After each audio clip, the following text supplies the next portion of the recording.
Anders, welcome to CoP26 in Glasgow. It's great to have you here. Thank you very much for having me. Antonio Guterres announced that it's make or break time. What does that mean to you and what does it mean to your sector? I think it is a very good way of putting it because the time is running out again. So we need to come up with solutions and it needs to go fast. I think humans in general tend to wait until it's too late. We have a nasty tendency also not to believe the things we see. You know, you see a thing with wet paint, you have to go and touch it to see if it's wet. So there are some of these where we really have to see the effects before we start acting. So it would be nice if we could start doing something sooner. And could you talk a little bit about the action that you're taking, both in the sustainability space and, if possible, related to the climate action as well? Yeah, so I work with data and within sustainability I see that as a two component. One is the environment and the other one is the people.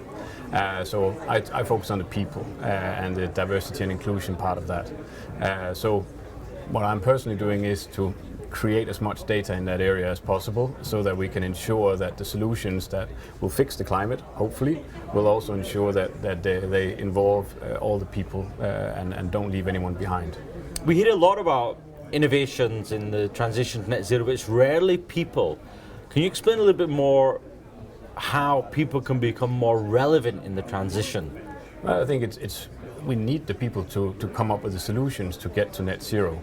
And this is where cognitive diversity is going to be absolutely crucial. Again, if we see the whole world as one big brain power, if we don't include a lot of the people, then we don't include a lot of the innovation, a lot of the thought and brain capacity that we have as a species.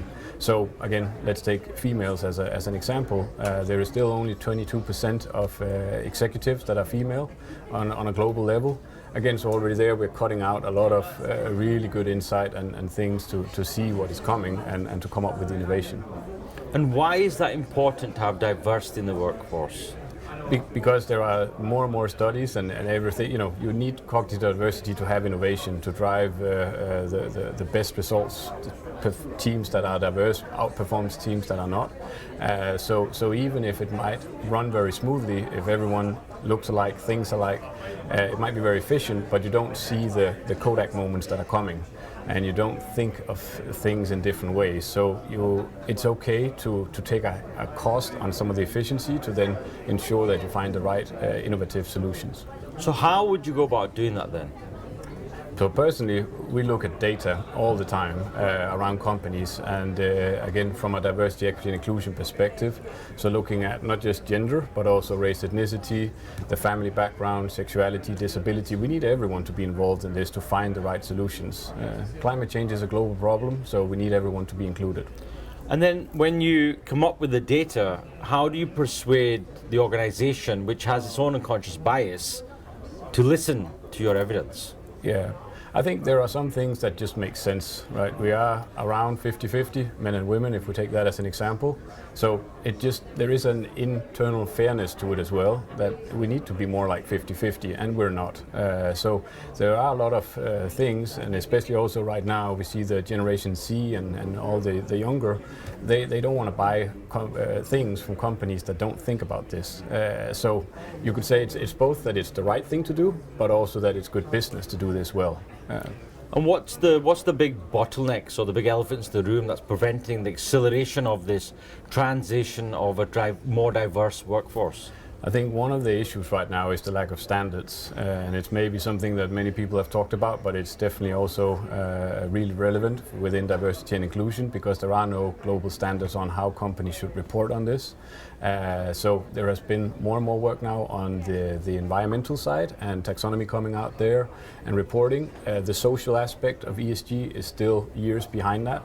It's catching up, but again, that is one of the key issues. So getting the data fast enough so that we can take informed decision to form the right solutions.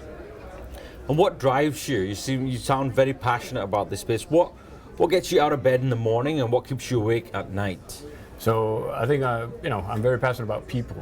So I'm sitting here as a white male, but I come from a very multicultural family. So I have a sister who's from Asia and another sister who's indigenous. Grew up with a single mother, married to a Colombian. So really having a lot of cultural diversity even in my own upbringing just makes it very exciting to meet people, and that's really what makes me happy is to learn new people and new experiences. And what keeps you awake at night? That is probably the fact that we are going to die, and making the most of it in the meantime, but also ensuring that we can allow other generations to have the same experiences that we have, because it's such a pleasure to be alive and have that privilege. So if we destroy it, then future generations can't have that experience, and it would be sad that we were the one that both had the solution and then we just didn't do anything. Anders, very well put. Thank you so much for your time. Thank you. Very nice. Thank you.